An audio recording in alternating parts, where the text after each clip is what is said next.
नमस्कार दोस्तों आज जिस स्टॉक की चर्चा मैं आपके सामने करने वाला हूं उस स्टॉक का नाम आपको आपकी स्क्रीन दिख रहा होगा। स्टॉक का नाम है विप्रो लिमिटेड। और देखिए विप्रो के साथ ना जो चर्चा है वो ये है कि क्या एक इतने बड़े क्रैश के बाद क्या विप्रो में ये एक बहुत ही शानदार वैल्यू पिक दिख रहा है, प्लस जो एक बहुत बड़ा बाईबैक आ रहा है क्या उसका वाकई में कुछ असर होगा। इसके साथ साथ सबसे बड़ा सवाल जो एज अ रिटेल इन्वेस्टर आपको और मुझे पूछना है, क्या विप्रो वाकई में इस ऐसी हालत में है कि जो एआई का इतना बड़ा थ्रेट है वो ये झेल पाएगा। और जो एक हिडन रियलिटी ना इनके टोटल आप कह सकते हैं कॉन्ट्रैक्चुअल वैल्यू की जो एक रिकॉर्ड हाई में इनके पास आप कह सकते हैं ऑर्डर्स हैं, उसकी रियलिटी आपको समझनी पड़ेगी। और देखो सवाल इतने ज़्यादा थे विप्रो के ऊपर कि मुझे एक काफ़ी इन डेप्थ वीडियो बनाना पड़ रहा है। हाँ, विप्रो साथ ऐसा होता है, लोग ना इसमें ज़्यादा ध्यान नहीं देते हैं। प्लस विप्रो सबसे पहली चीज़ ये कोई भी शॉर्ट टर्म स्टोरी नहीं है। हर 2-3 साल में कंपनी के जो मालिक हैं वो बाईबैक करते रहते हैं, बोनस देते रहते हैं, इसी में आदमी बहुत ज़्यादा कमा लेता है।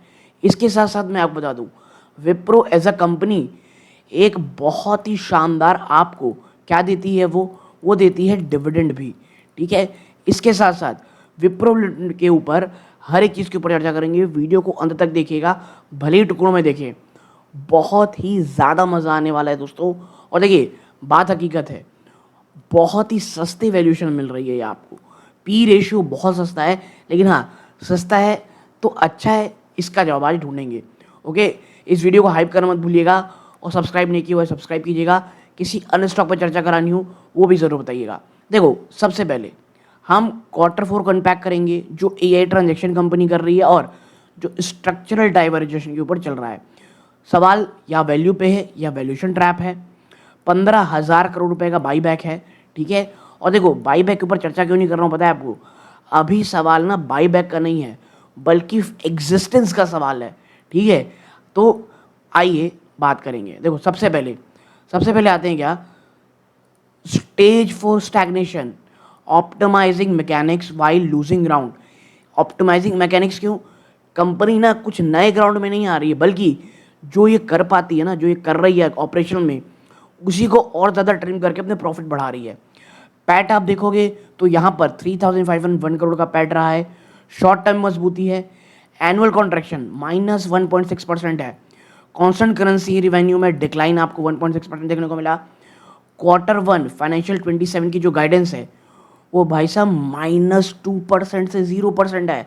-2 यानी कंपनी साफ साफ कह रही है कि भैया ग्रोथ तो रुक चुकी है। विप्रो बहुत एग्रेसिवली ऑप्टिमाइज कर रही है अपने इंटरनल मैकेनिक्स को, यानी कि जो ऑपरेशनल इफिशिएंसी है, कॉस्ट कटिंग है, उसकी ओर ध्यान दे रही है। लेकिन फंडामेंटली बहुत ज़्यादा स्ट्रगल कंपनी कर रही है टू कैप्चर कोई नया मार्केट शेयर लेने में, और यही कारण है कि आपको विप्रो इतना सस्ता मिल रहा है। ठीक है, फिर आप आगे बढ़ते हो, the surface solution metric design to attract. देखो भैया आपको क्या दिखा, प्रॉफिटेबिलिटी में जंप 12% ज़्यादा का जंप क्वार्टर ऑन क्वार्टर। ठीक है, क्योंकि Q3 में 3,119 करोड़ था, 3,500 करोड़ के ऊपर चला गया।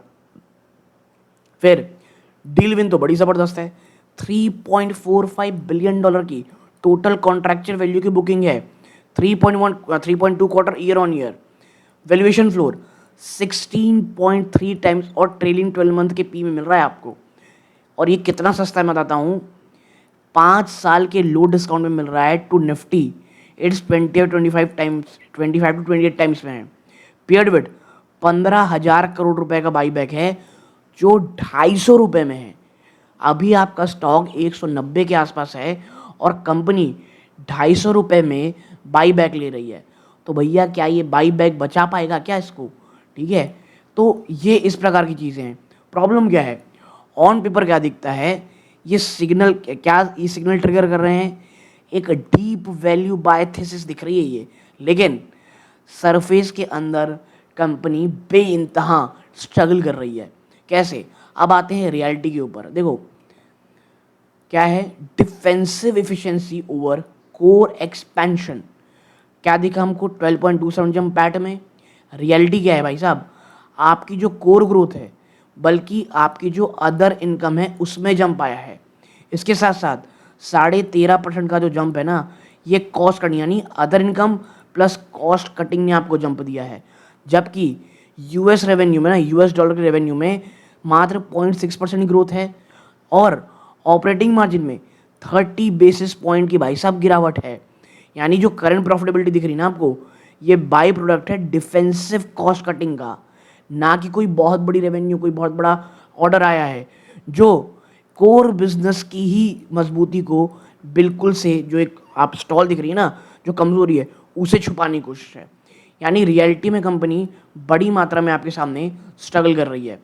फिर आते हैं execution gap, order book divergence. देखो यार, फाइनेंशियल 26 की जो टोटल बुकिंग थी 16.4 बिलियन डॉलर थी, 14% का जंप ईयर ऑन ईयर। ठीक है, लेकिन रियलिटी आखिर में कहाँ करती है, गाइडेंस मात्र -2% से 0% है। यानी ये क्या है, एग्जीक्यूशन में ह्यूमंगस गैप है। हाथी के दांत दिखाने के कुछ और हैं, चबाने के कुछ और हैं। मैनेजमेंट ने गाइडेंस किया है एक क्रिटिकल एडमिशन कि 16.4 बिलियन डॉलर का एनुअल ऑर्डर बुक है, वो बिलेबल ग्रोथ में नहीं आ रहा है। यानी ऑर्डर तो है लेकिन वो अभी एग्जीक्यूशन में ही नहीं आ पा रहा है और शायद और ज़्यादा स्टॉल कर पाए। क्यों, मैं आपको आगे बताऊंगा। जो विप्रो की सबसे बड़ी कमजोरी मिलती हुई दिखाई दे रही है। Now anomaly of hello hollow book, यानी ये चमकते हुए सितारे क्या हैं भाई, 1.44 बिलियन डॉलर की Q4 में लार्ज डील मिली है। बट हो क्या रहा है, vendor consultant mandates, cost cutting में फोकस है, क्लाइंट साइड बहुत ज़्यादा जेस्टेशन डिले हो रहा है। यानी पूरी तरह से काम होने में, जो ऑर्डर को आन लाने में देर हो रही है, plus low margin delayed revenue recognition. Wipro की प्रॉब्लम ये है, ये जो आप देख रहे हो ना, इसकी सिंपल भाषा में बताऊं, जो रिकॉर्ड बुकिंग आपको दिख रही है ना, वो को एग्जिस्ट करती है एक नेगेटिव ग्रोथ के साथ। क्यों, क्योंकि जो नेचर है ना डील की, वो फंडामेंटली शिफ्ट हो चुकी है towards low margin slow moving consolidation में। ठीक है, यानी दिख तो बहुत अच्छा रहा है लेकिन वो ऐसी मोट ऑर्डर नहीं है जो सिर्फ विप्रो ही कर सकती है, और ऐसे कोई बहुत ही हाई मार्जिन काम नहीं है कि भैया अगर विप्रो नहीं कर पाएगी तो उसको कोई नहीं कर पाएगा। इट्स नॉट अ मोट वर्क, बल्कि लो मार्जिन वर्क है दोस्तों। ठीक है, फिर हम चलते हैं आगे, the limits of cross cutting. आज जो मार्जिन आपको दिख रहा है उससे हो क्या रहा है, एग्जॉशन ऑफ कॉस्ट कटिंग। आप क्या कर रहे हो, इतना ज़्यादा कॉस्ट कटअप कर चुके हो ना, इससे नीचे नहीं आओगे आप। फिर धीरे धीरे सिस्टमैटिक रिडक्शन चल रहा है बिलेबल आवर्स में, 17.3 मार्जिन, ऑपरेटिंग मार्जिन। और देखो आईपी बेस्ड प्राइसिंग पावर। अब यहाँ पे क्या हो रहा है, कंपनी कोशिश ये कर रही है कि अपने आप को एक आईपी बेस्ड कंपनी बताए, और मार्जिन यहाँ पे लिखा है करेंटली मेंटेन कर रहे through brute force operating leverage. Not कोई वैल्यू क्रिएट नहीं कर पा रही है विप्रो कंपनी, और मैथमेटिकली आप इसे एक हद तक ही ले जा पाओगे। यानी ये सस्टेनेबल हो, इसके लिए कंपनी को कोई आईपी बेस्ड प्राइसिंग पावर देखना पड़ेगा। और ट्रांजैक्शन ना विप्रो हिस्टोरिकली बहुत ज़्यादा स्ट्रगल कर रहा है एग्जीक्यूट करने में। ओके नाउ अब चलते हैं आगे, द अल्टीमेट थ्रेट। आखिर भाई साहब वो डर क्या है कि एआई के हीट का। देखो head count linked billing base, पहले क्या था, आप क्या करते थे पता है आपको, लंबे लंबे बिलिंग आवर्स दिखाते थे, बहुत सारे लोग काम करते रहते थे बिलेबल आवर्स में। इससे होता क्या था, आपके पास बहुत ज़्यादा काम रहता था। अब क्या हो रहा है, एआई जो हीट आ रही है ना, वो थ्रेड कर रही है, बहुत तेजी से कैनेबलाइज कर रही है। क्यों, क्या, जो विप्रो का कोर लेबर इंटेंसिव रेवेन्यू भाई, अब कोई आर्स नहीं देखने वाला, अब देखेगा टास्क बेस्ड काम होगा, क्योंकि एआई बहुत तेजी से आ रहा है। और जैसे जैसे जो मैनुअल टास्क ऑटोमेट होते चले जा रहे हैं, जो हेड काउंट लिंक्ड बिलिंग मिल है वो अब एक लाइबिलिटी बनती जा रही है। कंपनी आपसे कहेगी भाई ये टास्क दो, आप 10 दिन में करो, 50 दिन में करो, आप मुझे अपना रेट बताओ। तो जो बिलेबल आवर्स में बिजनेस होता था, अब वो नहीं होने वाला। अब ये एक रेस है to adopt before being disrupted. ठीक है, अब विप्रो इस रेस में कैसे आगे बढ़ेगा, क्या करेगा, यही देखने लायक चीज़ें हैं। नाउ अब आते हैं जो सबसे इंपॉर्टेंट है, स्ट्रैटेजिक शिफ्ट के ऊपर, shifting to service as a software, SaaS के ऊपर। देखो यार, रो टाइटल लेगेसी कोर। अब क्या हो रहा है, एआई नेटिव टारगेट अप्रैल 2026 तक का टारगेट है, एआई नेटिव का टारगेट था। Revenue model head count hour build. अब क्या हो रहा है, या तो आईपी बेस्ड काम लाओ और आउटकम दिखाओ, नहीं तो प्राइमरी फोकस पहले क्या था, मैनुअल टास्क एग्जीक्यूशन था, अब एजेंटिक एआई से आपको सोल्यूशन देने पड़ेंगे, यानी ऑटोमेशन से। स्ट्रैटेजिक गोल पहले बड़ी मात्रा मैसिव स्केल था, बट जल्द से जल्द काम चाहिए, तेजी से तेजी काम चाहिए, रैपिड एजिलिटी चाहिए, वरना कोई और आपका माल उठा ले जाएगा। ये जो पिवट है ना, ये लार्जली डिफेंसिव है, अनलेस विप्रो बहुत तेजी से एजेंटिक एआई में बढ़ता नहीं, स्केल नहीं करता है प्लेटफॉर्म में। एजाइल प्लेयर विल कैप्चर, क्यों, जो इनके अन्य हैं जैसे वो टीसीएस हो गए, अन्य हो गए, वो ये जो हाई मार्जिन ट्रांसमिशन वॉलेट है उसे कैप्चर कर जाएंगे, और यही विप्रो के सामने सबसे बड़ा थ्रेट है ना। फॉरेंसिक रिस्क, ठीक है, ऑर्गेनाइजेशनल स्कार टिश्यू। देखो क्या हो रहा है, सबसे पहला है थेरी डेलपोर्ट एरा, ये क्या था, रिटर्न ऑन इनसाइडर स्ट्रैटेजी। फिर क्या आया, ट्रांजेक्शन आया, middle management attrition, overall attrition stable at 13.8%, but senior exit pose risk, लगातार जो सीनियर हैं वो स्टॉक से निकल रहे हैं, कंपनी से निकल रहे हैं, ये एक सीनियर रिस्क है, ठीक है। फिर आते हैं इनका श्रीनी पिल्लई एरा। अब जो एरा आ रहा है, consecutive flat to negative growth guidance, बहुत नीचा है, बहुत काम, आपको समझना पड़ेगा इस चीज़ को। जिस एरा में ये एंटर कर रहे हैं पिल्लई साहब, वो बहुत ज़्यादा ही डिफरेंट है। विप्रो ने कभी इस चीज़ को ट्राई नहीं किया है, और मैं बताऊं, अगर विप्रो इसको करने में निकल आता है, देखो यार, ऑर्डर बुक है, आज नहीं एग्जीक्यूट होगी, कल होगी, धीरे होगी, लो मार्जिन में होगी, बट होगी। यहाँ से विप्रो, यहाँ से अगर बहुत ज़्यादा भी क्रैश होता है तो मुझे नहीं लगता बिटवीन 150 से नीचे विप्रो जाएगा। और कई लोगों को ये नहीं पता है 5% के आसपास का डिविडेंड देती है विप्रो, ठीक है। तो for me it's a good stock, लेकिन उम्मीद मत रखो कि आपको इस 200 रुपये से ये 900 हज़ार रुपये कर देगा, 400 रुपये का नहीं, ये बहुत ज़्यादा जाएगा तो 250 रुपये, 280, वो भी मैं बहुत ज़्यादा स्ट्रेच करके कर रहा हूँ, ठीक है। फिर आप नेक्स्ट चलते हैं यहाँ पे, फॉरेंसिक सेकंड, दूसरा फॉरेंसिक है वर्टिकल कॉन्सेंट्रेशन। देखो 34% ज़्यादा का हिस्सा इसका बीएफएसआई से आता है। फिर लगातार जो इंटरेस्ट रेट फ्लक्चुएट हो रहा है ना, जो बैंकिंग का टेक बजट है वो धीरे धीरे सिकुड़ता चला जाएगा, और ये एक सबसे बड़ा टेंशन है विप्रो के लिए, ठीक है। फिर आप नेक्स्ट आता है द इंस्टीट्यूशन हैंडओवर। देखो डीआईआई के पास ना एग्जिटिंग, एफआई लगातार बेच रहे हैं, डीआई अंडरवेट एट 3.55%, और रिटेल ने माल रखा हुआ है 8.72%।